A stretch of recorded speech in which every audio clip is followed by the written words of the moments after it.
नमस्कार दोस्तों, आप सभी का एक बार फिर से स्वागत है हमारे चैनल दुर्गा भक्ति मार्ग में। आज मैं आप सभी को सुनाऊंगी विनायक चतुर्थी की व्रत कथा। प्रत्येक माह के कृष्ण पक्ष और शुक्ल पक्ष की चतुर्थी तिथि के दिन गणेश चतुर्थी का व्रत धारण किया जाता है।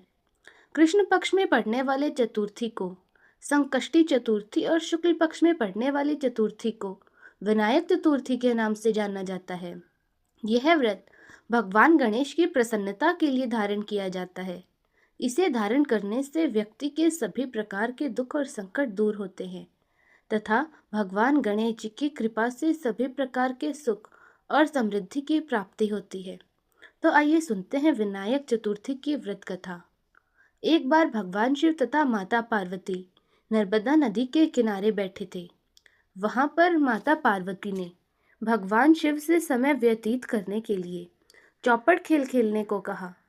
भगवान शिव चौपड़ खेलने को तैयार हो गए, परंतु इस खेल में हार जीत का फैसला कौन करेगा, यह प्रश्न उनके समक्ष उठा। तो भगवान शिव ने कुछ तिनके एकत्रित कर उनका एक पुतला बनाकर उनकी प्राण प्रतिष्ठा कर दी और पुतले से कहा कि बेटा, हम चौपड़ खेलना चाहते हैं, परंतु हमारी हार जीत का फैसला करने वाला कोई नहीं है, इसीलिए तुम बताना कि हम दोनों में से कौन हारा और कौन जीता। इसके बाद भगवान शिव और माता पार्वती का चौपड़ खेल आरंभ हो गया। यह खेल करीब 3 बार खेला गया और संयोग से तीनों बार माता पार्वती ही जीत गई। खेल समाप्त होने के बाद बालक से हार जीत का फैसला करने को कहा गया, तो बालक ने बिना कुछ सोचे समझे भगवान शिव को विजयी बताया। यह सुनकर माता पार्वती अत्यंत क्रोधित हो उठी और क्रोध में उन्होंने उस बालक को लंगड़ा होने का और कीचड़ में पड़े रहने का श्राप दे दिया। बालक ने माता पार्वती से माफी मांगी और कहा कि हे माते, यह मुझसे अज्ञानता में हुआ है, मैंने किसी द्वेष भाव में ऐसा नहीं किया। बालक द्वारा क्षमा याचना करने पर माता ने कहा कि यहाँ भगवान गणेश पूजन के लिए नाग कन्याएं आएंगी, उनके कहे अनुसार तुम गणेश जी का व्रत करो, ऐसा करने से तुम मुझे प्राप्त कर पाओगे। यह कहकर माता पार्वती भगवान शिव के साथ कैलाश पर्वत पर चली गई। 1 वर्ष बाद उस स्थान पर जो नाग कन्याएं आई, जो माता पार्वती ने बताई थी, तब नाग कन्याओं से श्री गणेश जी के व्रत की विधि मालूम करके उस बालक ने 21 दिनों तक लगातार गणेश जी का व्रत किया। उसकी श्रद्धा से गणेश जी प्रसन्न हुए और उन्होंने बालक को मनवांचित फल मांगने को कहा।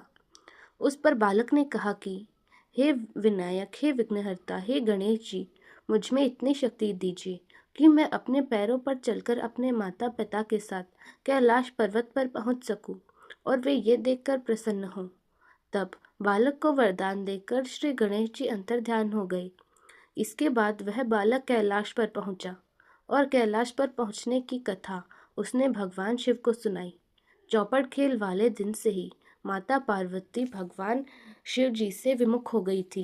अतः देवी के रुष्ट होने पर भगवान शिव ने भी बालक के बताए अनुसार 21 दिनों तक गणेश जी का व्रत किया और इस व्रत के प्रभाव से माता पार्वती के मन से भगवान शिव के लिए नाराजगी थी, वह समाप्त हो गई। तब यह व्रत भगवान शंकर ने माता पार्वती को बतलाया।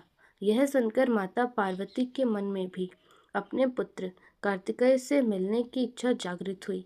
तब माता पार्वती ने भी 21 दिनों तक श्री गणेश जी का व्रत किया तथा दूर्वा, पुष्प और लड्डुओं से गणेश जी की पूजा अर्चना की। व्रत के 21वें दिन स्वयं कार्तिकेय माता पार्वती से मिलने आ पहुँचे। उस दिन से गणेश चतुर्थी का यह समस्त मनोकामनाओं की पूर्ति करने वाला व्रत माना जाने लगा। इस व्रत को करने से मनुष्य के सारे कष्ट दुख दूर हो जाते हैं। मनुष्य को सब इस सुख सुविधाओं की प्राप्ति होती है। तो प्रेम से बोलिए भगवान गणेश की जय हो। तो दोस्तों, अगर आपको यह वीडियो अच्छी लगी तो वीडियो को लाइक करें, शेयर करें और हमारे चैनल दुर्गा भक्ति मार्ग को ज़रूर सब्सक्राइब करें और कमेंट्स में जय श्री गणेश लिखना ना भूलें। धन्यवाद।